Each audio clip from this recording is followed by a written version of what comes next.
অকল আমি আহিলোঁ মুককচাং, নাগালেণ্ডৰ মুককচাঙলৈ। আৰু ইয়াত তুলি নগৰ পাৰ হৈ এতিয়া আমি মুককচাঙৰ ডিষ্ট্ৰিক্টতে আছোঁ। তুলি নগৰ পাৰ হৈ ইমান ধুনীয়া নজাৰা, ইমান ধুনীয়া পৰিৱেশ, প্ৰাকৃতিক সৌন্দৰ্যৰে ভৰপূৰ। বিশেষকৈ আমাৰ প্ৰাকৃতিক সৌন্দৰ্যৰে ভৰপূৰ উত্তৰ পূৰ্বাঞ্চলৰ প্ৰতিখন ৰাজ্যই। ইয়াত লিখা আছে ৱেলকাম টু তুলি।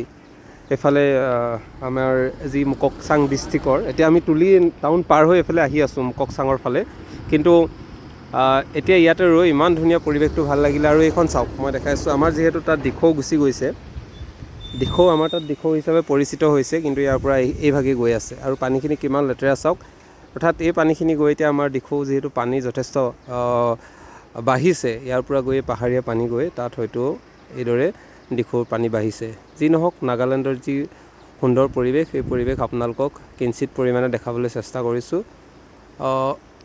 কেতিয়া বৰষুণ দিয়ে, কেতিয়া ৰ'দ দিয়ে, হঠাৎ বৰষুণ আহে, হঠাৎ ৰ'দ দিয়ে। এই যি সুন্দৰ পৰিৱেশ, এই পৰিৱেশৰ মাজত বিলীন হোৱাটো মানে নাগালেণ্ডৰ পৰিৱেশ হওক বা পাহাৰীয়া যিসমূহ অঞ্চল, তাৰ পৰিৱেশৰ সুন্দৰতাৰ মাজত আহিবলৈ পালে বা এই পৰিৱেশৰ মাজত বিলীন হ'ব পাৰিলে বহুত বেছি নিজকে ভাল লাগে।